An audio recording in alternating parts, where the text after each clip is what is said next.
The distress beacon pulsed weakly through the storm, barely registering on Marcus Chen's scanner as he guided his survey crawler across the frozen wasteland of Epsilon 7. Most prospectors would have ignored it. Automated beacons failed all the time on ice worlds, their circuits fried by magnetic interference or their batteries drained by the cold. But Marcus had learned in his 12 years of deep space surveying that ignoring anomalies was how people died alone in the black. He adjusted course, the crawler's treads grinding over permafrost as wind-driven snow battered the reinforced viewports. The signal strengthened as he approached a shallow depression between two glacial ridges. His thermal scanner showed nothing, which made no sense. Distress beacons were always attached to something warm, something alive. He brought the crawler to a halt and checked his environmental suit 3 times before cycling through the airlock. The wind hit him like a physical blow, even through the insulated layers. Temperature reading minus 63 Celsius. He had maybe 40 minutes before his suit's heating elements started struggling. The beacon sat half-buried in a snowdrift, its orange casing cracked but still functional. Marcus knelt beside it, brushing away ice crystals with his gloved hand. Standard Galactic Union emergency marker, the kind every ship carried. But no ship. No debris field. No crash site. Just endless white in every direction. He was about to give up when his boot struck something solid beneath the snow. He dug with controlled urgency, his breath forming frost inside his helmet. The object was smooth, metallic, definitely manufactured. As more snow fell away, he realized he was looking at a pod. A rescue pod, barely 1.5 meters long, far too small for most species. His pulse quickened. The pod's status panel was dark, its power completely dead. Through the frosted viewport, he could just make out movement inside. Something was alive in there. Marcus didn't waste time with questions. He attached magnetic grips to the pod's housing and activated his suit's winch cable. The pod was lighter than he expected, sliding across the ice as he hauled it toward the crawler. Every second mattered now. Whatever was inside had been running on emergency reserves, and those reserves were gone. He muscled the pod through the airlock, ignoring the strain in his shoulders, and slammed the inner door shut. Heat flooded the compartment as he activated the thaw protocol. The pod's viewport began to clear, and Marcus leaned close, trying to see inside. 2 shapes. Small. Curled together. Not moving. He found the manual release and yanked it. The pod seal broke with a hiss of escaping gas. Stale, cold, but not vacuum. The lid lifted. Inside, 2 figures lay motionless against padded restraints, their skin a pale blue-white that had nothing to do with cold. They were children, or something like children, humanoid but delicate, with elongated fingers and crystalline patterns tracing their forearms and necks. Their eyes were closed, their breathing so shallow that Marcus almost missed it. He had no medical training for their species, didn't even know what species they were, but he knew hypothermia when he saw it, knew shock and oxygen deprivation. His emergency medical kit was designed for humans, but the basics of trauma care translated across most carbon-based life. He grabbed thermal blankets and wrapped them both, careful not to jostle them too roughly. The smaller one, she couldn't have been more than 5 in human years, had frost forming along her eyelashes. The crawler's medical scanner hummed to life, analyzing their biology. The readout made Marcus's stomach drop. Their core temperature was 20 degrees below what the computer estimated as viable. Their respiratory systems were failing. Without proper medical intervention, they had minutes, not hours. He activated the emergency beacon, his own this time, broadcasting on all Galactic Union frequencies. But he was 3 days from the nearest station at best, and help wouldn't arrive in time. The computer offered options: cryogenic suspension, chemical stabilizers, enhanced oxygen delivery, all designed for human physiology. Using them on an unknown species could kill them faster. The larger child, maybe 7 or 8, stirred slightly, her eyes fluttering open. They were violet, depthless, filled with pain and something else. Recognition, maybe? Or resignation. Her lips moved, forming words in a language Marcus didn't understand. Her hand reached out, trembling, and found her sister's fingers. Marcus made his decision. He couldn't save them both with his limited equipment, but he could try. The medical pod had enough capacity for one. He lifted the smaller child carefully, placed her inside, and programmed the system for broad-spectrum stabilization. The pod sealed around her with a soft hiss, and green lights began to pulse as it worked. The older sister watched, her violet eyes never leaving her sibling. She understood what Marcus had done, understood that he'd chosen. A single tear traced down her cheek, freezing before it reached her jaw. She tried to speak again, but her voice was barely a whisper. Marcus knelt beside her, his hands hovering uselessly. "Stay with me," he said, knowing she probably couldn't understand. "Just stay with me. Help is coming." But her eyes were already dimming, her breathing becoming more labored. The crystalline patterns along her skin began to fade, losing their faint luminescence. She looked at him one last time, and in that gaze Marcus saw something that would haunt him. Gratitude mixed with sorrow, and a plea he couldn't interpret. Her hand went limp in his. The medical pod continued its work on the younger sister, oblivious to the tragedy unfolding 3 feet away. Marcus checked for a pulse at the older child's throat, found nothing, tried again at her wrist. The scanner confirmed what he already knew. She was gone. He sat back against the crawler's bulkhead, staring at his hands. They were shaking. In 12 years of surveying dead worlds, he'd seen accidents, equipment failures, bodies preserved in vacuum, but he'd never watched someone die while looking into his eyes, never felt so utterly helpless. The medical pod beeped. The younger sister's vital signs were stabilizing, her core temperature rising slowly. 1 life saved, 1 lost. Marcus stood and covered the dead child with his thermal blanket, a gesture that meant nothing and everything. Then he returned to the controls and pushed the crawler's engines to maximum, racing toward the distant station carrying a survivor and a corpse, with no idea what he'd just stumbled into or why 2 alien children had been left to freeze beneath the snow of a worthless ice world at the edge of nowhere. The answer, when it came, would shake the foundations of the Galactic Union itself. The station master's face went pale when Marcus showed her the bodies. Not both bodies. The younger sister still lay sealed in the medical pod, her condition critical but stable. But the older child, the one Marcus had covered with reverent care, was enough. Station Master Veronica Sokolova had spent 30 years managing Outpost Tertius, had seen representatives from 200 different species pass through her docks. She recognized these children immediately. "Mother of stars," she whispered in Russian, her native tongue slipping through. "Do you have any idea what you've brought here?" Marcus was exhausted, running on stimulants and guilt. 2 kids who were left to die. That's all I need to know. Veronica grabbed his arm with surprising strength. "Those aren't just children. Look at the markings." She pointed to the crystalline patterns along the dead girl's forearms, now dimmed to almost nothing. "Those are royal identifiers, specific to the crystalline sovereignty. And unless I'm very wrong," she pulled up a holographic database, her fingers flying across the interface. An image materialized, 2 young faces, smiling, flanked by tall figures in elaborate robes. "Void take us all." "That's Princess Lyra." "And the one in your medical pod is Princess Kayla." The image showed the same violet eyes, the same delicate features. The caption identified them as the twin daughters of Queen Ixara, sovereign ruler of the crystalline sovereignty, one of the 6 major powers in the Galactic Union. The article was dated 3 weeks ago. Royal family embarks on diplomatic mission to frontier worlds. "There was no crash," Marcus said slowly, pieces clicking into place. The pod was just sitting there, buried. "Someone left them. Someone wanted them dead." Veronica's voice was grim. "And they chose a method that would leave no evidence. Cold sleep pods are designed to keep people alive for decades, but not when they're abandoned on an ice world with no power source. They die slowly, and it would look like equipment failure. Tragic accident, no witnesses." Marcus thought of Lyra's final moments, the way she'd looked at him with gratitude even as she died. She'd known what was happening to her, had known for however long she'd been conscious in that freezing pod that no one was coming, that she and her sister had been thrown away. "We need to contact the sovereignty immediately," Veronica said. "If this is an assassination attempt—" "Wait." Marcus held up a hand. "If someone powerful enough to kidnap 2 princesses wanted them dead, they're not going to be happy that one survived. We broadcast that we have Princess Kayla here, and we paint a target on this entire station." Veronica paused, her expression conflicted. "We can't just keep this quiet." "Her mother is probably being told her daughters died in a tragic accident right now," Marcus interrupted. "Whoever did this will have a cover story ready. But if Kayla survives, she's a loose end. And loose ends get eliminated."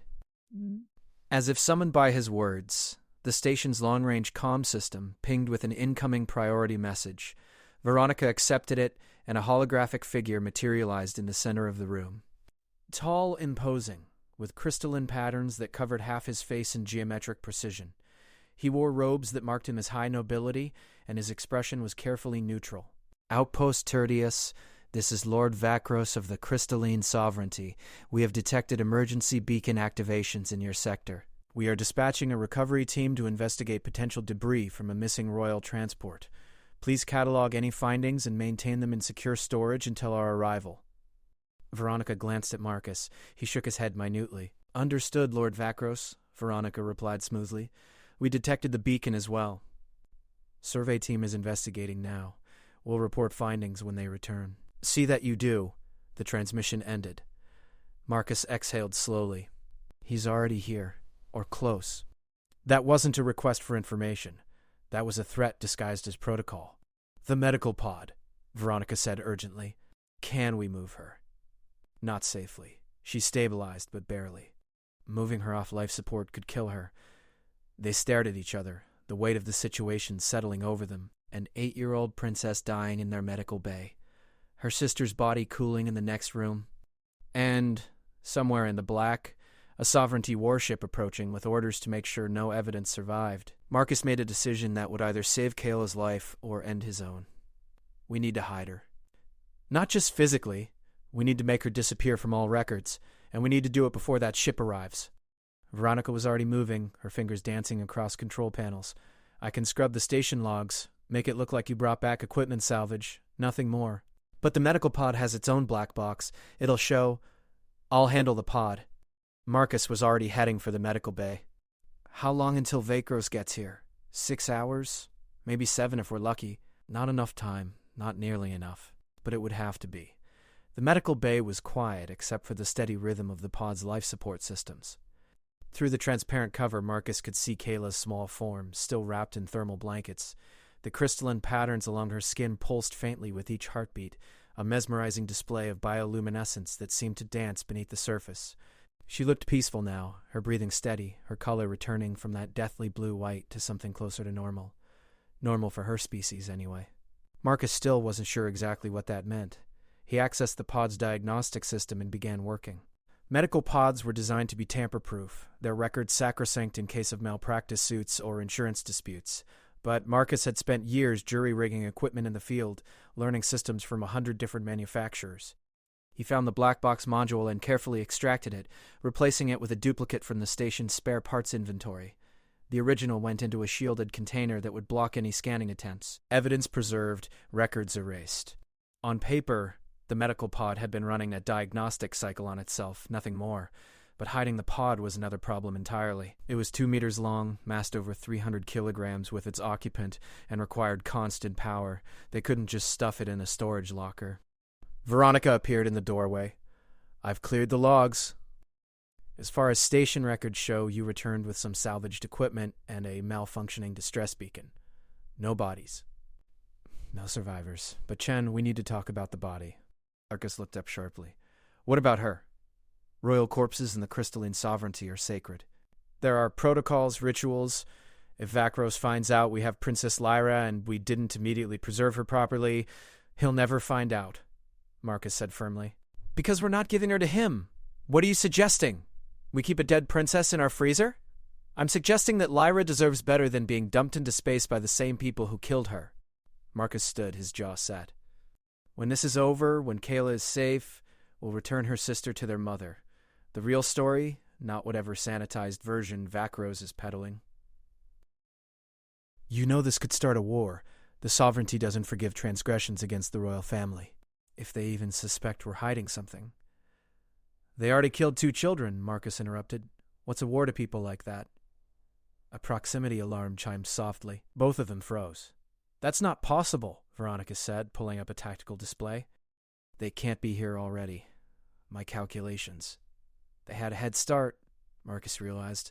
They'd been in position, waiting for someone to find the pod. The message from Vakros wasn't a warning. It was confirmation that their cleanup crew should move in. On the display, a ship designation appeared. Crystalline Sovereignty Vessel Meridian Dawn. Diplomatic classification. Armed with standard defensive systems. Crew complement of 20. And it was requesting immediate docking clearance. Veronica's hands moved across the controls with practiced efficiency. I'm granting clearance. We don't have a choice. Refusing would be a declaration of hostility. How long until they dock? 20 minutes. Marcus looked down at Kayla's sleeping form.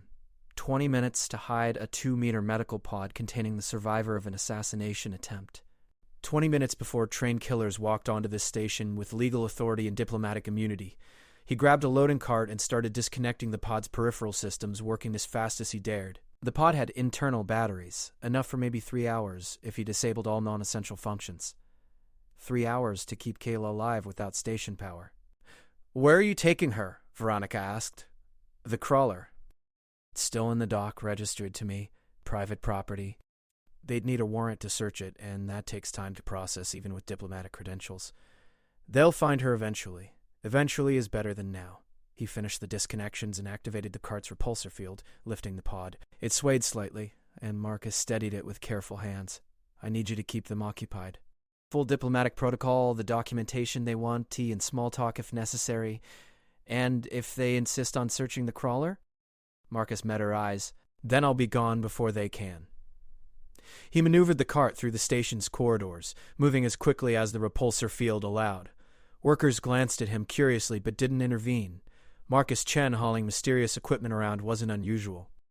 He reached the docking bay where his crawler sat, its hull still scarred from the ice storms of Epsilon. 7. The airlock cycled. The pod slid into the crawler's cargo bay. Marcus reconnected power feeds, verified life support, and checked Kayla's vitals one more time. Still stable. Still breathing. Still alive, despite everything the universe had thrown at her. He sealed the cargo bay and returned to the crawler's cockpit, just as the Meridian Dawn completed its docking sequence. Through the viewport, he watched the diplomatic vessel extend its boarding ramp. The design was elegant, all flowing curves and crystalline viewports, beautiful and deadly in equal measure. The first figure to emerge was Lord Vakros himself. Even at this distance, Marcus could see the authority in his posture, the cold calculation in his movements. Behind him came 6 others, all in robes that designated various noble ranks. But Marcus's military training kicked in, reading the subtle signs, the way they moved, the spacing between them, the careful awareness of sight lines and cover. These weren't diplomats. They were soldiers pretending to be diplomats. Veronica met them at the airlock, her diplomatic smile firmly in place. Marcus couldn't hear the conversation, but he could read body language well enough. Vakros was asking questions. Veronica was answering smoothly, gesturing toward different sections of the station, buying time. Marcus pulled up his crawler's systems and began running a pre-flight check. Fuel at 60%, life support fully charged. Navigation computer calculating jump coordinates to the nearest neutral system. He could be ready to launch in 5 minutes if necessary. His comm unit crackled to life. Veronica's voice carefully controlled. "Survey Chief Chen, Lord Vakros would like to review your recent mission logs. Please report to Conference Room 3. A summons disguised as a request." Marcus triggered his comm. Acknowledged. "On my way." He wasn't going anywhere near Conference Room 3, but saying so would trigger an immediate lockdown. He needed Vakros to think he was cooperating, needed those crucial minutes while they waited for him to arrive. He keyed in a command sequence on the crawler's console, a trick he'd learned from a smuggler on Io Station, a delayed launch protocol that would activate exactly 10 minutes after he left the cockpit. If he made it back before then, he could cancel it. If he didn't, well, the crawler would get Kayla out of here even if he couldn't. Marcus climbed out of the cockpit and headed toward Conference Room 3, taking the longest route possible through the station's corridors. He passed through the hydroponics bay, nodded to the engineering crew working on a stuck airlock, stopped to exchange brief pleasantries with the station's doctor. All of it buying time, all of it creating witnesses who could testify that Survey Chief Chen had been cooperating fully with the Sovereignty delegation. He was 50 meters from Conference Room 3 when his instincts screamed a warning. The corridor ahead was empty. Too empty. Outpost Tertius was a small station, but it always had people moving through its main passages. This section should have had at least a few crew members, but there was no one. Marcus stopped walking and keyed his comm. "Station Master, this is Chen. Conference Room 3 appears to be in a restricted section." "Please confirm location. Silence." He tried again. "Veronica, do you copy?" Still nothing. Either his comm was being jammed, or something had happened to Veronica. Neither option was good. Marcus turned around and started back toward the docking bay, walking quickly but not running. Running would trigger attention from security systems. The delayed launch protocol had 7 minutes left. If he could just reach the crawler. A figure stepped out from a side corridor blocking his path.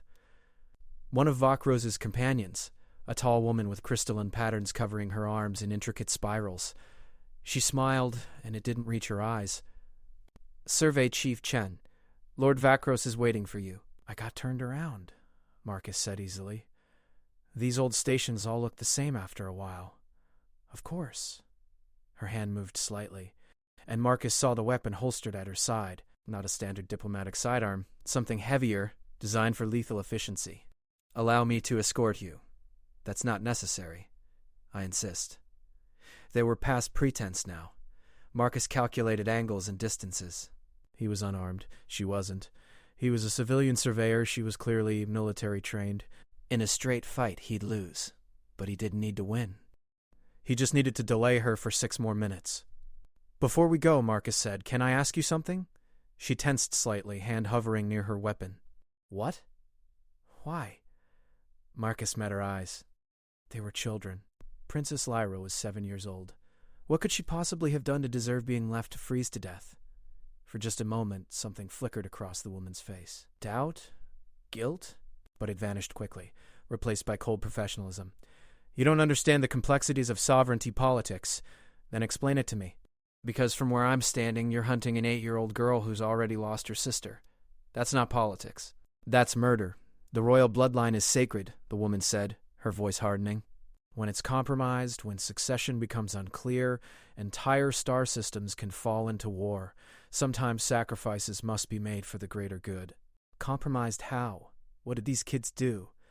"Their existence complicates the succession. Queen Ixara's older daughter, Princess Serana, is first in line to the throne.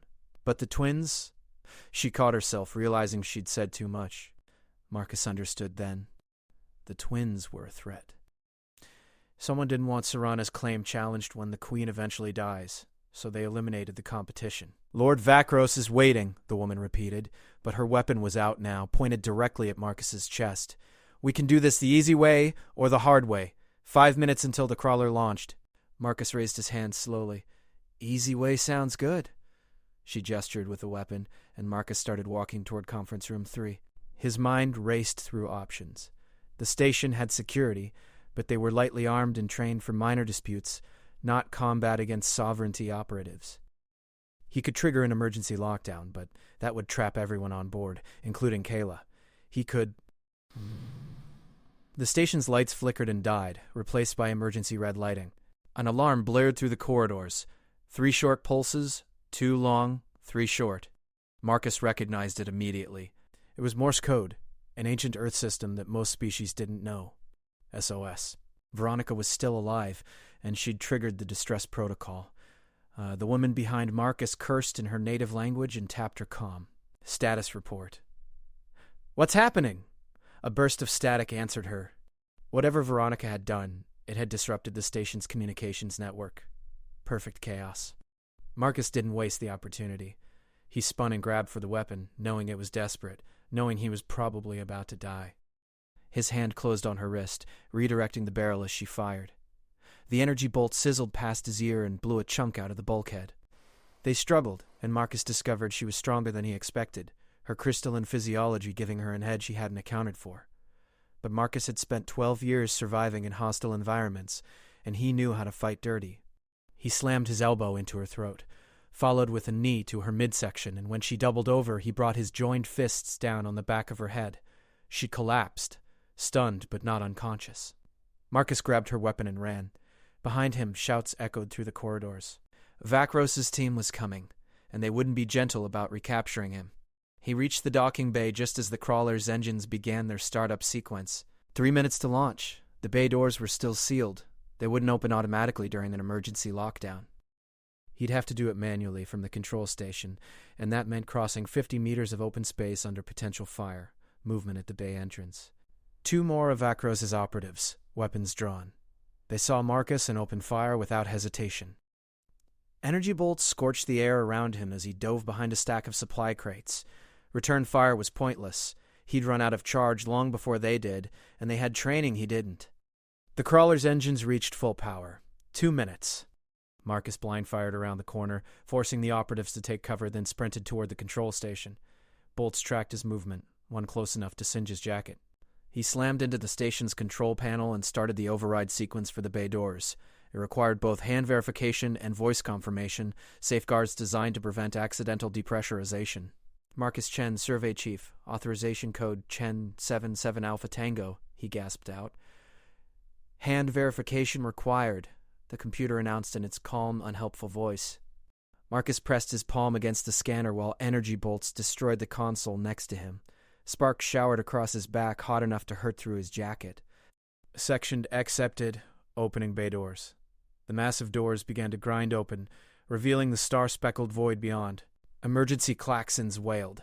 Atmosphere rushed out, and Marcus grabbed a handhold to keep from being swept away. The operatives did the same, their weapons momentarily forgotten as they braced against the decompression. The crawler's automatic systems detected the opening bay, and its engines flared to full thrust. It lifted off its landing struts and rotated toward the exit, autonomous navigation taking over. Marcus had maybe 10 seconds before it left without him. He launched himself across the bay, pushing off from the control station in a desperate leap. The diminishing atmosphere gave him less resistance than he'd hoped, and for a heart-stopping moment he thought he'd miscalculated, that he'd sail past the crawler and into open space. His hand caught the external maintenance rail. The impact nearly tore his shoulder from its socket, but he held on, pulling himself toward the airlock even as the crawler accelerated. Behind him, the operatives recovered and fired, but the angle was impossible now. Energy bolts scattered across the crawler's armored hull, leaving scorch marks but no real damage. Marcus cycled through the airlock manually, every second an agony of waiting, certain that the next shot would find him. The inner door opened and he tumbled inside, gasping, his muscles screaming from exertion and adrenaline. The crawler cleared the station and its engines roared to full power, pushing them away from Outpost Tertius at maximum acceleration. Through the viewports, Marcus could see the Meridian Dawn beginning its own undocking sequence, but they had a head start. Not much of one, but enough. He pulled himself to the cockpit and took manual control, plotting a jump to the nearest neutral system. The coordinates locked in. Jump drive charging. 30 seconds. The Meridian Dawn was in pursuit now, its more powerful engines closing the distance. Warning alarms screamed as the diplomatic vessel's targeting systems locked onto the crawler. A hail came through on all frequencies. Unidentified vessel, you are carrying stolen property of the crystalline sovereignty. Reduce thrust and prepare to be boarded, or you will be fired upon. 20 seconds. Marcus ignored the hail and rerouted all available power to the jump drive. Life support dropped to minimum. Maneuvering thrusters went offline. Everything that wasn't absolutely essential got sacrificed for those few extra seconds of charging time. The Meridian Dawn fired. Not a warning shot. A full weapons barrage designed to disable the crawler's engines. Marcus threw the ship into a desperate roll, and the bolts missed by meters. The next volley wouldn't. 10 seconds. Through the cargo bay monitors, Marcus could see Kayla's medical pod, still sealed, still functioning. She slept through the chaos, unaware that her life hung in the balance of a charging jump drive and one exhausted surveyor's refusal to give up. 5 seconds. The Meridian Dawn fired again. This time the bolts connected, shearing through the crawler's rear shields. Alarms shrieked as hull plating vaporized. Secondary explosions rocked the ship, and Marcus felt the controls go sluggish as maneuvering systems failed. 3 seconds. "Come on," Marcus whispered, watching the charge indicator climb with agonizing slowness. Come on, 1 second. The jump drive engaged. Reality twisted, folded, compressed into a point of infinite possibility in zero dimension. For a moment that lasted both no time at all and forever, Marcus Chen and Princess Kayla existed in the space between spaces, neither here nor there, suspended in the quantum foam that underlay the universe. Then they were somewhere else entirely, and the Meridian Dawn was light years behind them, still firing at a target that had vanished from normal space. Marcus slumped in the pilot's seat, his hands shaking with reaction. They'd made it. Barely, impossibly, they'd made it. From the cargo bay, a soft chime indicated that Kayla's medical pod had detected the jump stress and automatically increased sedation levels to compensate. She would sleep through whatever came next, safe for now in her cocoon of technology and Marcus's desperate determination. He checked their position. The jump had brought them to the Arcturus neutral zone, a region of space claimed by no single power, a refuge for smugglers, refugees, and anyone else trying to stay off the grid. It wasn't safe, not really, but it was safer than anywhere the crystalline sovereignty could reach them easily. Marcus set the crawler on a slow drift and went to check on his passenger. The medical pod's readouts showed stable vital signs, improving slowly as its systems continued their work. Kayla's face was peaceful in sleep, her crystalline patterns glowing faintly with each breath. She looked so small, so fragile. Hard to believe she was at the center of an interstellar incident that could topple governments and start wars. "I'm sorry about your sister," Marcus said softly, knowing she couldn't hear him. "I'm sorry I couldn't save you both, but I promise you, kid, I'll get you home. The real home, to your mother, not to the people who did this, whatever it takes." The crawler's long-range sensors detected multiple ships in the system, most of them keeping their distance. News of a sovereignty vessel pursuing a civilian crawler would spread quickly in a place like this. Some would see it as an opportunity, others as a threat to avoid. Marcus needed to find someone in the first category, someone who could help him get a message to Queen Ixara, without that message being intercepted by whoever had ordered her daughters killed. He accessed the station's black market networks, searching for a name Veronica had mentioned once, Cassandra Vex, an information broker who operated in the neutral zone. If anyone could get a covert message to the Queen, it would be her, but her services weren't cheap, and Marcus's credit account had been frozen the moment he fled Outpost Tertius. He did have one thing of value, though: the medical pod's original black box, the one with a complete record of everything that had happened. Evidence of an assassination attempt against the royal family. That information was worth a fortune to the right buyer, or the wrong one. Marcus made his decision. He plotted a course to Vex's last known coordinates and engaged the thrusters. The crawler limped forward, its damaged systems protesting but functional. In the cargo bay, Princess Kayla slept on, dreaming whatever dreams came to alien royalty far from home. And somewhere in the vast distances between stars, Queen Ixara sat on her crystalline throne, still believing her daughters had died in a tragic accident, unaware that one of them still lived. Marcus intended to change that. The Galactic Union was about to discover that humanity had a saying: "You don't hurt kids," not on his watch, not while he still drew breath. The war he'd feared might start had already begun. He just didn't know it yet. Cassandra Vex's office wasn't an office at all. It was a heavily armed station that drifted through the Arcturus neutral zone like a predator waiting for prey. The structure had started life as a mining platform, but decades of modifications had transformed it into something else entirely. A fortress, a trading post, and a sanctuary for anyone willing to pay Vex's prices. As Marcus's damaged crawler approached, automated defense systems locked onto him with weapons that could have vaporized a cruiser. "State your business," a synthesized voice demanded through the comm. "I need to speak with Cassandra Vex. I have information about the Crystalline Sovereignty royal family." A long pause. Then, "Docking Bay 7. You have 5 minutes to comply or you will be destroyed." Marcus guided the crippled crawler toward the designated bay, his muscles tense. In the cargo hold, Kayla's medical pod continued its steady work, oblivious to the danger. He'd switched her to internal batteries before approaching Vex's station, not willing to risk any external scanning that might detect her. The bay was clean, well-maintained, and absolutely bristling with security measures. Gun emplacements tracked his movements as he cycled through the airlock. Scanning fields washed over him, checking for weapons, explosives, biological threats. When he stepped into the reception area, 3 guards were waiting, their expressions professionally neutral, and their hands resting on very illegal plasma weapons. "This way," one of them said. They led him through corridors that spoke of serious wealth. Real wood paneling, actual artwork on the walls, gravity systems that didn't fluctuate. Cassandra Vex clearly did well for herself. The guards stopped at a reinforced door that irised open to reveal a spacious office. The woman behind the desk was younger than Marcus expected, maybe 30, with augmented eyes that glowed faintly blue and fingers that moved too quickly to be entirely biological. She studied him with an intensity that made him feel like a specimen under a microscope. "Marcus Chen," she said without preamble. "Survey Chief for Epsilon Sector." "Clean record. No outstanding warrants until approximately 4 hours ago when you assaulted a Crystalline Sovereignty diplomat and stole classified property. The bounty on your head is currently at 200 credits and climbing." She smiled.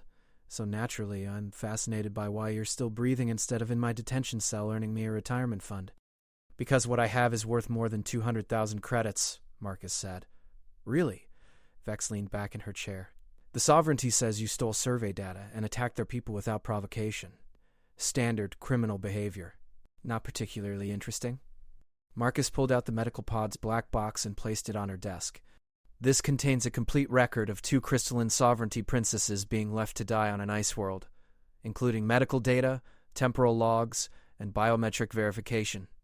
One of them is dead. The other is in my crawler, barely alive. Vex's expression didn't change, but her augmented eyes flared brighter. You're claiming you have Princess Kayla? The twin who allegedly died with her sister 3 days ago in that tragic shipboard accident? She's not dead. She's in a medical pod in my cargo bay. And her sister died because I could only save one of them. Prove it. Marcus gestured to the black box. Everything you need is in there. But I want something in exchange. I need you to get a message to Queen Ixara. The real queen. Not through channels that might be compromised. Vex picked up the black box and connected it to her systems. Her eyes unfocused as she accessed the data, her fingers twitching in patterns that suggested she was processing information faster than any unaugmented human could. Minutes passed in silence. When she finally spoke, her voice was quieter. This is real, I know. Do you understand what this means? If what's on this recording is accurate, someone very high up in the sovereignty hierarchy ordered the assassination of royal children. The political implications... I don't care about political implications, Marcus interrupted. I care about an 8-year-old girl who watched her sister die and is now being hunted by her own people. Can you help me or not? Vex studied him for a long moment. Getting a message to the Queen without it being intercepted will be expensive. Very expensive. What are you offering? The black box. Full exclusive rights to the data for 72 hours. After that, I want copies sent to every major news network in the Galactic Union. That's not payment. That's a death sentence for both of us. The moment this goes public, they can't kill us quietly, Marcus said. Right now, we're loose ends. We go public. We become too visible to disappear. It's the only way to keep Kayla safe. Vex's augmented eyes flickered through a rainbow of colors as she calculated angles and probabilities. You're either very brave or very stupid. I'm a surveyor who watched a child die in his arms. Brave or stupid doesn't factor into it. Fair enough. Vex stood and walked to a secured terminal on the far wall. I have a contact in the Queen's personal guard, someone who owes me a favor significant enough that they'll risk their career to deliver a private message. But if you're wrong about this, if it's some elaborate hoax, it's not. Vex initiated a heavily encrypted connection. The screen remained blank, voice only. When someone answered, they spoke in a language Marcus didn't recognize. Vex responded in kind, her tone urgent but controlled. The conversation lasted several minutes before she disconnected. It's done. My contact will arrange a covert meeting with the Queen within the next 12 hours. But there's a problem. What problem? The Sovereignty has put out an all-systems alert. They're claiming you kidnapped Princess Kayla and are holding her for ransom. Every bounty hunter, mercenary, and opportunistic ship captain in 3 sectors is now looking for you. Marcus felt his stomach drop. That's insane. I saved her life. They're spinning it as a kidnapping gone wrong. According to their official statement, you found the princesses after their ship experienced a catastrophic failure. Instead of helping, you seized the opportunity to abduct them. Princess Lyra died resisting, and you fled with her sister. No one will believe that. People believe what they're told by official sources, Vex said grimly. And the Sovereignty has a lot of credibility to spend. They're painting you as a monster, Chen. Which means bringing Princess Kayla to the Queen just got exponentially harder. Marcus ran a hand through his hair, exhaustion and frustration warring inside him. Then what do you suggest? Hide. Go to ground somewhere they can't easily reach. I'll coordinate with my contact to arrange an extraction for Princess Kayla. You hand her over to the Queen's loyal guards, and you disappear before the Sovereignty can retaliate. No. I don't hand her over to anyone except the Queen herself, Marcus said firmly. For all I know, your contact is compromised. For all I know, the entire Royal Guard is infiltrated. I've seen what these people are willing to do. I'm not taking chances with Kayla's life. Vex's expression turned calculating. You realize you're asking me to arrange a face-to-face meeting between a civilian fugitive and the sovereign ruler of one of the most powerful empires in the galaxy? Yes, that's impossible. Then make the impossible happen. That's what you do, isn't it? Then she laughed, a sharp bark of genuine amusement. You know what? I like you, Chen. You're either going to change the course of galactic history or get us both killed spectacularly. Either way, it'll be interesting. She turned back to her terminal and began typing commands with blinding speed. There's a diplomatic summit happening on Eon Station in 48 hours. Queen Ixara is scheduled to attend. If we can get you and Princess Kayla there, I might be able to arrange a brief window for contact. How brief? 5 minutes. Maybe less. The station security systems are state-of-the-art, and the Queen will be surrounded by guards. But there's always chaos during these events, always moments where protocols slip. If you're willing to take the risk, I'm willing. Vex nodded. Then we need to get you and the princess there without every security force in the sector identifying you. Your crawler is compromised. Its transponder codes are flagged across every database. We'll need to transfer Princess Kayla to a different ship. She can't be moved. The medical pod is keeping her alive. Then we move the medical pod. I have a fast courier ship that can make the jump to Aeon Station in 18 hours. It's registered under a shell corporation, no connection to me or you, but first I need to see the princess. Verify she's actually alive and stable enough for transport. Marcus hesitated. Letting Vex see Kayla meant revealing his only leverage, putting himself at her mercy, but he didn't have many options. She's in my crawler. Cargo bay. Then let's go. They returned to the docking bay with Vex's guards in tow. Marcus led them to the crawler's cargo section, his heart pounding. This was the moment of truth. If Vex decided the bounty was more valuable than the truth, he was finished. The cargo bay doors opened to reveal the medical pod, its displays glowing softly in the dim light. Kayla lay inside exactly as Marcus had left her, peaceful and unaware. Vex approached slowly, her augmented eyes scanning the pod's readouts with professional interest. Her vitals are improving, Vex said after a moment. Whoever set up this medical protocol knew what they were doing. I had help from Outpost Tertius's station master, Veronica Sokolova. Yes, I heard about the incident there. The Sovereignty is claiming she aided your escape. There's a warrant for her arrest. Marcus's jaw tightened. Veronica had risked everything to help him, and now she was paying the price. Another name on the list of people he needed to protect. Vex's guards began the careful process of transferring the medical pod to her courier ship. They worked with surprising gentleness, clearly experienced in handling delicate cargo. Marcus supervised every movement, ready to intervene if anything went wrong. One more thing, Vex said as they worked. The Sovereignty is offering a separate bounty for Princess Lyra's body. They want both sisters accounted for. Marcus had carried Lyra's body from the crawler before approaching Vex's station, wrapping her carefully and storing her in the most secure compartment he could find. He'd promised himself he'd return her to her mother, and he intended to keep that promise. She's coming with us, he said. Vex didn't argue. The courier ship has cold storage. We'll preserve her properly. The transfer took an hour. By the time they finished, Kayla's medical pod was secured in the courier ship's main cabin, connected to the ship's power systems and life support. Lyra's body rested in a climate-controlled compartment, treated with the dignity she deserved. Marcus stood in the courier ship's cockpit, staring at the controls of a vessel he'd never flown before. The interface was sleek, modern, nothing like his battered crawler. Vex appeared beside him, carrying a datapad. These are your new credentials. As of now, you're Doctor. Marcus Thorne, xenobiologist specializing in crystalline species physiology.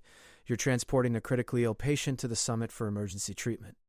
Your credentials will pass most standard checks, but don't push your luck. And if we encounter Sovereignty forces, run. The ship is fast, but it's not armed. Your only advantage is speed and the element of surprise. She handed him the datapad. I've included approach vectors for Aeon Station that minimize your exposure to security checkpoints. Follow them exactly. Marcus took the datapad, studying the complex navigation data. You could collect the bounty and be done with it. Vex's augmented eyes dimmed slightly. I had a sister once.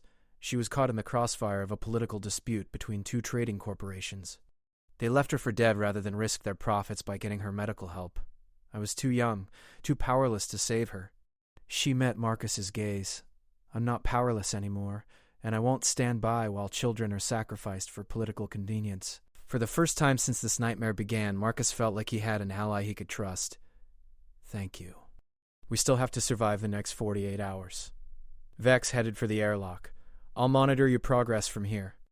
If anything goes wrong, if you're intercepted or boarded, you destroy that medical pod before they can take her alive. Better dead than whatever they have planned. I won't let it come to that. See that you don't. The airlock sealed behind her, and Marcus was alone with two alien princesses, one fighting for life, one at eternal rest. He initiated the launch sequence, feeling the courier ship's powerful engines thrumming to life. The vessel lifted smoothly from the docking bay and accelerated into open space. Behind him, Vex's station receded into the distance. Ahead lay Aeon Station and a meeting that would determine the fate of the crystalline sovereignty. Marcus Chen, surveyor and reluctant hero, set course for destiny and hoped he'd live long enough to see it through. In the main cabin, Princess Kayla stirred slightly in her sleep, her crystalline patterns flickering with dreams of home and family and a sister she would never see again. Marcus whispered a silent prayer to any gods that might be listening. Let me get her home. Let me make this right. The universe, indifferent as always, offered no answer, only the cold certainty of stars and the relentless forward motion of time. The journey to Aeon Station should have taken 18 hours. Marcus made it in 16, pushing the courier ship's engines harder than was probably safe, driven by the certainty that every minute mattered. Sovereignty wouldn't stop hunting them. Every hour in transit was another hour for bounty hunters to triangulate their position, for warships to cut off escape routes, for assassins to plan intercepts. He kept the ship running dark when possible, minimizing emissions, sticking to established shipping lanes where one more vessel wouldn't stand out. The false credentials Vex had provided held up at the 2 automated checkpoints he passed, the systems accepting Dr. Marcus Thorne, without question. But as they approached Aeon Station, things got more complicated. Aeon was a marvel of engineering, a massive diplomatic hub built in neutral space specifically for high-level negotiations between galactic powers. It rotated slowly against the backdrop of a blue-white star, its multiple docking rings gleaming like jewels. Security here wasn't automated. It was personal, thorough, and backed by the combined military forces of 6 major governments. Marcus's comm crackled to life as they entered the station's security perimeter. Approaching vessel, this is Aeon Station Control. Transmit your credentials and state your business. He activated the prepared cover story. This is Dr. Marcus Thorne, aboard medical courier Hippocratic. I'm transporting a critical patient requiring specialist treatment, requesting priority medical docking clearance. Stand by for verification. The seconds stretched into minutes. Marcus watched the scanner, half expecting to see Sovereignty warships converging on his position, but the space around Aeon remained clear, filled only with the usual traffic of diplomatic vessels and supply ships. Dr. Thorne, your credentials are verified. We're showing a critically ill crystalline physiology patient aboard. Is this correct? Affirmative. She requires immediate access to Aeon's medical facilities. Another pause. Then, Doctor, we're required to notify the Crystalline Sovereignty Embassy of any critically ill citizens requiring treatment. Is this acceptable? Marcus's grip tightened on the controls. Notifying the Sovereignty meant alerting the very people hunting Kayla, but refusing would trigger suspicion, might get him flagged for additional screening. That's acceptable, he said carefully. But I need to speak with the Chief Medical Officer immediately upon docking. My patient's condition is politically sensitive. Understood. Proceed to Medical Bay 3. A security detail will meet you at the airlock. The courier ship glided toward the designated docking port, its automated system syncing with the station's guidance protocols. Marcus used those final minutes to check Kayla's medical pod one more time. Her vitals remained stable, her crystalline patterns pulsing with steady bioluminescence. She'd regained some color, her skin no longer the deathly pale blue it had been when he first found her. She was getting better, which meant time was running out. As soon as she woke up, as soon as she could speak, she'd become a witness. The kind of witness that conspirators killed at all costs. The docking clamps engaged with a soft thunk. Marcus took a deep breath and opened the airlock. The security detail waiting for him consisted of 4 guards in Aeon Station uniforms, neutral gray, no faction allegiances visible. Their weapons were holstered but readily accessible. The leader, a stern-faced woman with cybernetic enhancements along her jaw, stepped forward. Doctor. Thorne. I'm Security Chief Ramos. We'll escort you and your patient to the medical facility, but first I need to verify your identity and your patient's condition. Of course. Marcus extended his hand for biometric scanning, praying that Vex's forged credentials would hold up under close scrutiny. The scanner hummed against his palm, then beeped confirmation. Ramos nodded and moved past him into the ship. She approached the medical pod, studied the readouts with professional interest, then gestured to her team. This checks out. Medical transport, critical condition, proper documentation. Let's get her to the facility. The guards maneuvered the medical pod onto a transport platform with practiced efficiency. Marcus followed close behind, maintaining his cover as a concerned physician. They moved through Aeon Station's pristine corridors, passing diplomats and staff members who barely glanced at the medical emergency in progress. The medical facility was state-of-the-art, equipped to handle injuries and illnesses from dozens of species. The chief medical officer, a tall Verdanian with 4 arms and compound eyes, greeted them at the entrance. Dr. Thorne, I'm Dr. Calvex. I understand your patient requires specialist care for crystalline physiology? Yes. She suffered severe hypothermic shock and possible neurological damage. I stabilized her in the field, but she needs more advanced treatment than I can provide. Calvex examined the medical pod's readouts, all forearms moving in coordinated patterns as he adjusted settings and reviewed data. Interesting. Her genetic markers show weight. His compound eyes focused on Marcus with sudden intensity. Doctor, these markers indicate royal lineage. Who exactly is your patient? This was the moment. Marcus could continue lying, could try to maintain the cover story. But Calvex would figure it out soon enough, and when he did, the deception would make Marcus look guilty of the crimes the sovereignty was accusing him of. She's Princess Kayla, Marcus said quietly. Daughter of Queen Ixara, and I need to speak with her mother immediately. The medical bay went silent. Security Chief Ramos's hand moved to her weapon. Calvex backed away from the pod, his expression shifting from concern to alarm. You're the kidnapper, Ramos said. The one from the alerts. You abducted Princess Kayla and killed her sister. No, I saved her life after someone else tried to kill them both. Her sister died because I could only save one of them, and now the people who murdered her are hunting me to eliminate the witness. That's not what the official reports say. The official reports are lies. Marcus kept his voice calm, controlled, even as his heart raced. I have proof. A complete data record of everything that happened. And I need to give it to Queen Ixara before someone else dies. Ramos raised her weapon, pointing it directly at Marcus's chest. You'll give your evidence to us. We'll evaluate it and contact the appropriate authorities. By which time the appropriate authorities will have already killed both me and the princess. No. I speak to the queen, or I speak to no one. That's not how this works. Actually, a new voice interrupted. That is precisely how this works. A figure strode into the medical bay, moving with such authority that even Security Chief Ramos lowered her weapon slightly. The newcomer was crystalline species, her patterns intricate and glowing with a soft silver light that marked her as high nobility. She wore robes of deep purple, and her violet eyes were sharp with intelligence and barely controlled fury. I am Lady Cirrus, first advisor to Queen Ixara, she announced. And you, Thorn, or should I say, Survey Chief Chen, are under my protection as of this moment. Marcus stared at her, hardly daring to believe. You're from the Queen? I am the Queen's voice and hand in her absence. Cassandra Vex contacted my office 12 hours ago with information regarding the princesses. I came immediately. She approached the medical pod, and her expression softened as she looked at Kayla. By the ancestors. She's alive. She's actually alive. Barely. She needs treatment. She'll receive the best care available. Lady Cirrus turned to Dr. Utere. Calvex. Begin treatment immediately. Use whatever resources necessary. And you, she looked at Ramos, will maintain absolute secrecy about this situation. If word leaks that Princess Kayla survived, her life will be forfeit. Ma'am, protocol is irrelevant when dealing with threats to the royal bloodline.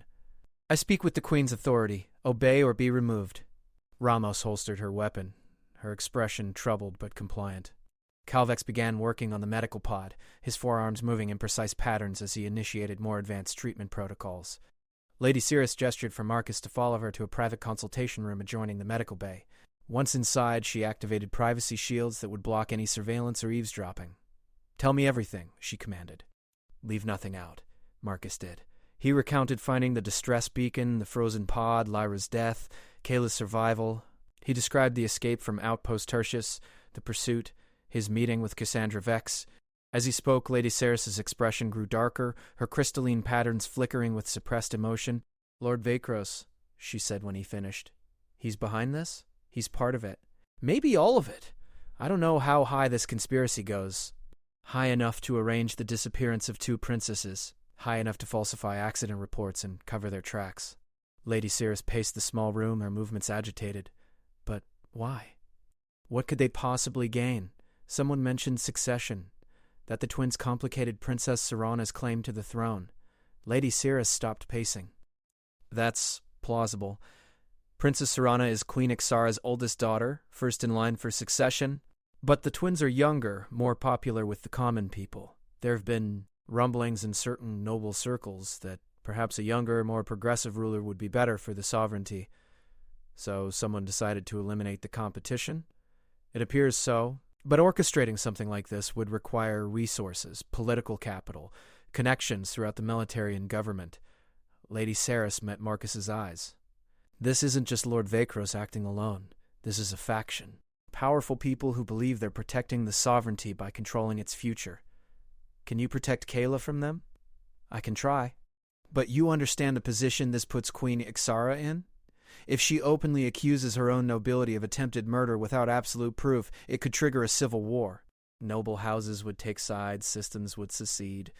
Millions could die. I have proof. The medical pod's black box. Electronic records can be disputed, dismissed as forgeries. We need more. We need Kayla's testimony. We need her to identify who was responsible for abandoning her and her sister. Marcus looked through the observation window at the medical pod where Kayla slept. When will she wake up? Dr. Calvex estimates another 6 to 8 hours. Her body needs time to recover from the trauma. Lady Saris's expression softened slightly. You saved her life, Survey Chief Chen. Against impossible odds, at great personal cost. The Queen will want to thank you personally. I don't need thanks. I need Kayla to be safe.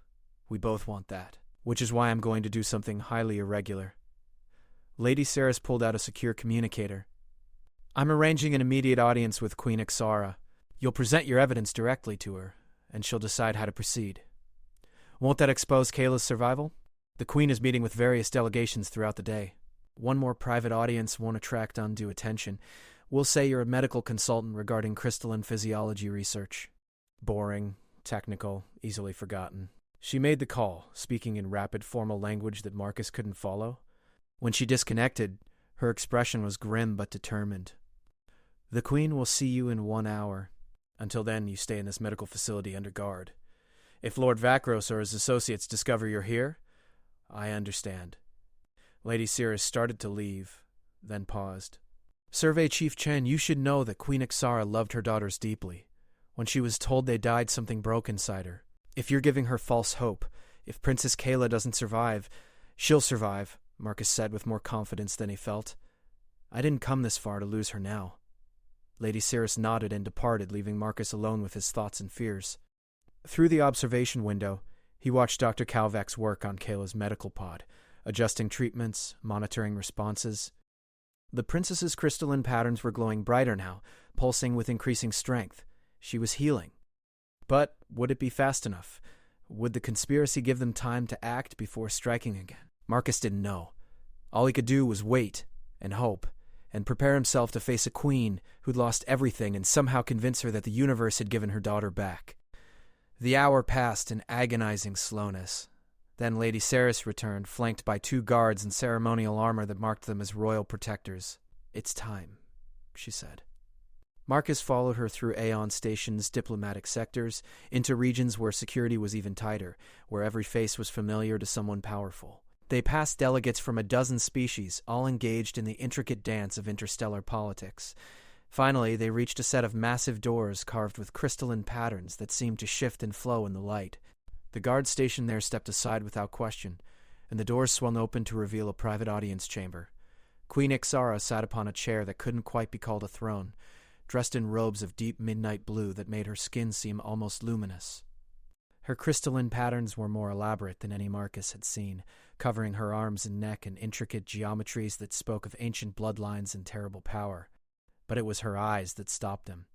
Violet like her daughters, but filled with a grief so profound it was almost physical. She looked at Marcus with the gaze of someone who'd lost everything that mattered and was merely going through the motions of living. You are the human who claims to have saved my daughter, she said, her voice soft but carrying absolute authority. Marcus dropped to one knee, a gesture of respect that felt appropriate in the presence of such raw sorrow. Your Majesty, I am Marcus Chen, and I didn't just save Princess Kayla. I'm here to help you save her again. Show me, the Queen commanded. Marcus produced the medical pod's black box and a portable display unit. The recording played in the silence of the audience chamber. The frozen wasteland, the buried pod, Lyra's death, Kayla's survival. Every moment documented in clinical detail.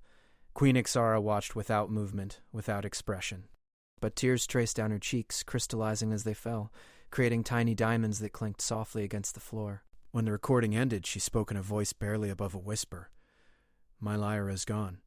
Yes, Your Majesty. I'm sorry, but Kayla lives. She's in the medical facility here, recovering. Dr. Calvex says she'll make a full recovery. The queen stood, and suddenly the grief in her eyes transformed into something else. Fury, cold and absolute and terrifying. Who did this? Who dared touch my children? The investigation points to Lord Vakros and possibly others in the noble houses. They saw the twins as a threat to Princess Serana's succession. Vakros. The queen's voice could have frozen stars. He served my family for 30 years. He held Kayla when she was born. And he did this? We believe so, Your Majesty, but we need Kayla's testimony to confirm. The queen was already moving, striding past Marcus with purpose that made even Lady Cirrus scramble to keep up. They rushed through the corridors, the queen's presence parting crowds like water before a ship's prow. Whispers followed in their wake. That's Queen Ixara. What's happening? Why does she look so... They burst into the medical facility. Dr. Calvex nearly dropped his instruments in surprise as the queen approached Kayla's medical pod. Open it, she commanded. Your Majesty, she's still sedated. I said, open it. Calvex complied, the pod's lid rising with a soft hiss. Queen Ixara reached in with trembling hands and lifted her daughter, cradling the small form against her chest. Kayla stirred, her eyes fluttering open, unfocused at first, but then sharpening. Mother? Her voice was weak, confused. Am I dreaming? No, my heart. You're safe. You're home. The queen's tears fell freely now, each one crystallizing and dissolving against Kayla's skin. Lyra, where's Lyra? Mother, she was so cold and I couldn't help her, and... Shh. I know, my brave one. The queen held her daughter tighter, and Marcus had to look away from the raw intimacy of their reunion. Kayela's gaze found Marcus over her mother's shoulder. The human saved me, the one from the ice. He wouldn't leave me. Queen Ixara turned, Kayla still in her arms, and looked at Marcus with an expression he couldn't quite read.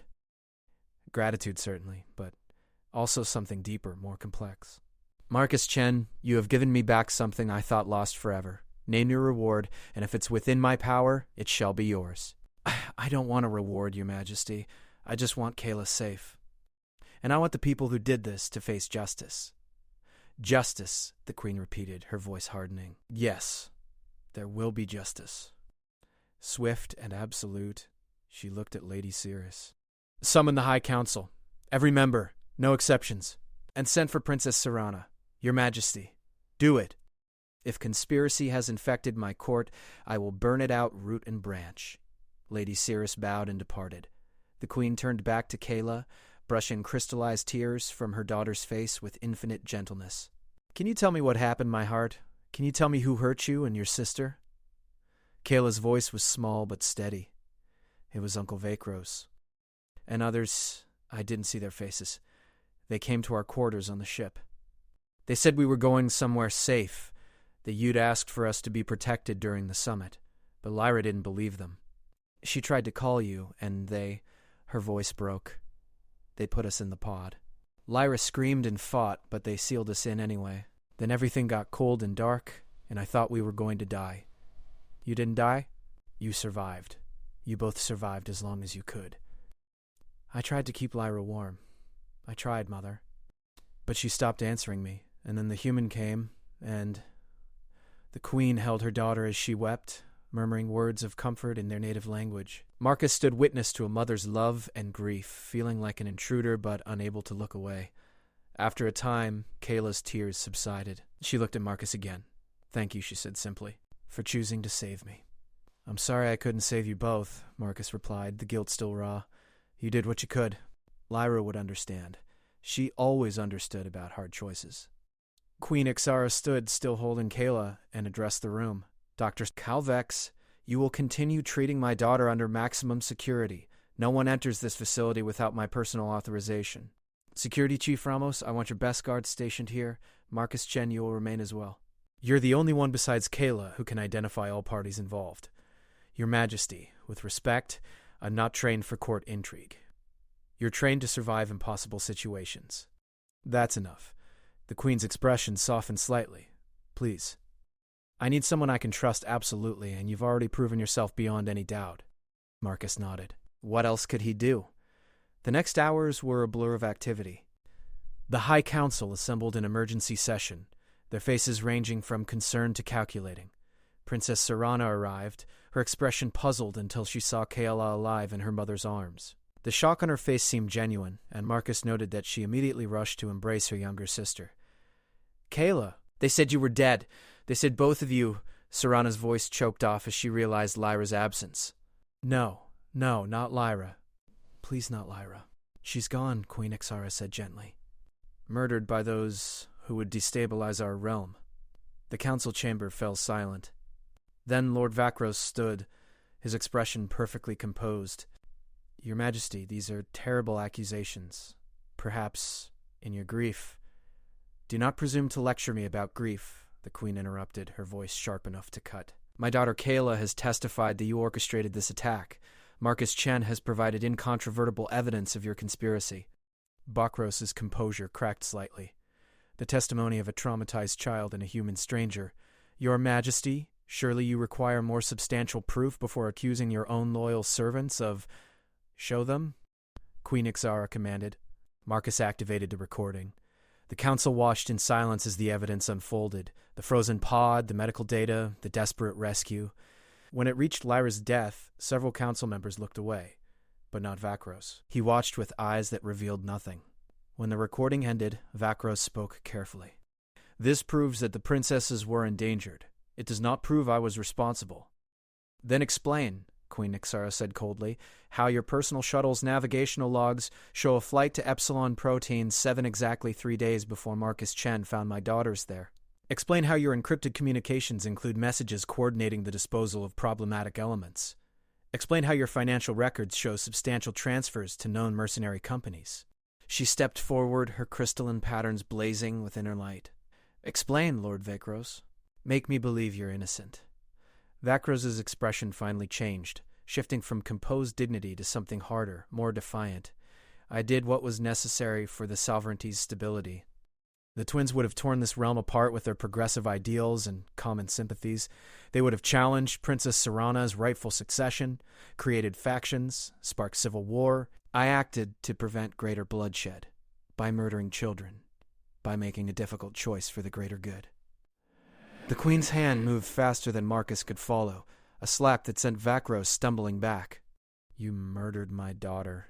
You tried to murder another. And you dare speak to me of the greater good?" Vakros straightened, touching his face where the Queen had struck him. His hand came away wet with blood. Royal blood, Marcus noted, marked by the same crystalline patterns that denoted his noble lineage. "I am not alone," Vakros said. "Others agree that strong, stable succession is more important than sentiment. If you move against me, you move against the foundations of the sovereignty itself. Then let the foundations tremble." Queen Ixara's voice rang through the chamber. "Let every noble house that conspired with you be revealed and judged. Let the sovereignty see what happens when anyone dares to harm my family." She gestured, and royal guards moved to restrain Vakros. He didn't resist, but his eyes promised that this wasn't over. "You're making a mistake," he said as they led him away. "You think you've won, but this is just beginning. The forces I represent won't be silenced by one arrest." The chamber doors closed behind him, and Queen Ixara sagged slightly, the weight of the confrontation settling on her shoulders. Princess Serana stepped forward, supporting her mother. "What will you do?" Serana asked quietly. "I will investigate every connection, every conspiracy, every whisper of treachery, and I will root it out, no matter how high it reaches or how much it costs." The Queen looked at her eldest daughter with sudden intensity. "Serana, you must understand. This was never about you. You are my firstborn, my heir, and I have never doubted your right to rule."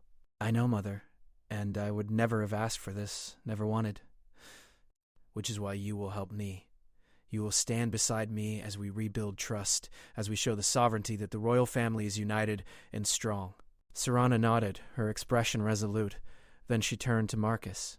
"For saving my sister, I owe you a debt that can never be repaid." "You don't owe me anything. I just did what anyone would do." "That's where you're wrong," Serana said softly. "Most people wouldn't have risked everything for 2 alien children they'd never met. Most people would have left them to die and collected the salvage fee. You're rare, Marcus Chen. Treasure that." In the days that followed, the crystalline sovereignty underwent a transformation. The investigation Queen Ixara launched uncovered tentacles of conspiracy reaching into a dozen noble houses, military commands, and government offices. Arrests were made, titles were stripped, entire family lines found themselves exiled for their leaders' crimes. But through it all, Queen Ixara remained steadfast, her daughter Kayla at her side as a living reminder of why the purge was necessary. The Galactic Union watched in fascination and trepidation as one of its major powers consumed itself in the pursuit of justice. Marcus Chen stayed on Aeon Station for 2 weeks, providing testimony, answering questions, and generally being paraded as the heroic human who'd saved a princess. He hated every minute of the attention, but he endured it because Kayla asked him to. Finally, when the initial chaos had subsided, Queen Ixara summoned him for a private audience. This time the chamber wasn't formal. It was a garden. Crystalline plants growing in patterns that defied normal botany, beautiful and strange and utterly alien. The queen sat on a simple bench, Kayla beside her, both of them looking more at peace than Marcus had seen them before.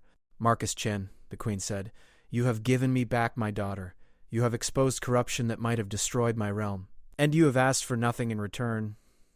I didn't do it for reward, I know, which makes what I'm about to offer even more important." She stood, and suddenly she wasn't just a mother or a queen, she was the embodiment of an entire civilization's authority. "I am granting you honorary citizenship in the crystalline sovereignty. You and your descendants will always have a home among my people. Additionally, I am establishing a humanitarian fund in Princess Lyra's name dedicated to protecting children across the galaxy who find themselves in danger. You will oversee it, if you're willing." Marcus was speechless. The weight of what she was offering, the honor, the responsibility, the trust, was almost overwhelming. "Your Majesty, I'm just a surveyor. You were a surveyor. Now you're something more. Someone who proved that one person can make a difference, even against impossible odds." She smiled sadly. "Lyra would have liked you. She always believed in the goodness of people, even when others told her she was naive. I wish I could have saved her too." "I know. But you saved Kayla, and that has to be enough. It has to be, or the grief will destroy me." Kayla slipped her small hand into Marcus's. "Will you stay? Will you help Mother make things better?" Marcus looked at this child he'd pulled from the ice, this princess who'd survived impossible odds and still believed in hope. He thought of Lyra, dying in his arms, trusting him with her sister's life. He thought of Veronica Sokolova, risking everything to help him escape. He thought of Cassandra Vex, choosing the right side despite the profit motive. "I'll stay," he said, "for as long as you need me." The queen's smile was genuine now, warm with gratitude and something approaching friendship. "Then welcome home, Marcus Chen. Welcome to the family you've bled to protect." As the three of them sat in the crystalline garden, surrounded by beauty born from tragedy, Marcus felt something he hadn't experienced in years: purpose. Not just the simple satisfaction of work well done, but the profound certainty that his life meant something, that his choices had changed the universe in ways both small and vast. Humanity had a saying, "One person can make a difference." The Galactic Union was about to learn that humanity didn't just say things like that. They lived them. They died for them. And sometimes, against all probability, they succeeded. Marcus Chen had been a surveyor, mapping dead worlds and forgotten spaces. Now he was something else: a guardian, a friend, a bridge between species. The universe had thrown him into an impossible situation, and he'd refused to accept the impossible. 2 alien sisters had been dying beneath the snow. A human had saved one of them. And in doing so, had reminded the galaxy that compassion wasn't weakness, that honor wasn't naive, and that sometimes the most important discoveries weren't on distant worlds. They were in the hearts of those brave enough to care. The story would spread, as all stories do. The tale of Marcus Chen and Princess Kayla, of sacrifice and survival, of justice pursued and granted. Children across 100 worlds would hear it and learn that heroes weren't always powerful, weren't always prepared, but were always willing to try. And somewhere in whatever afterlife awaited crystalline souls, Princess Lyra smiled. Her sister lived. The truth had been revealed. And a human stranger had proven that sometimes, just sometimes, the universe conspired for good instead of evil. It was enough. It had to be enough. Because in the end, that's all any of us can do. Make the hard choices, fight the good fight, and hope that when our moment comes, we have the courage to choose right over easy, compassion over safety, love over fear. Marcus Chen had chosen. And the galaxy would never be quite the same.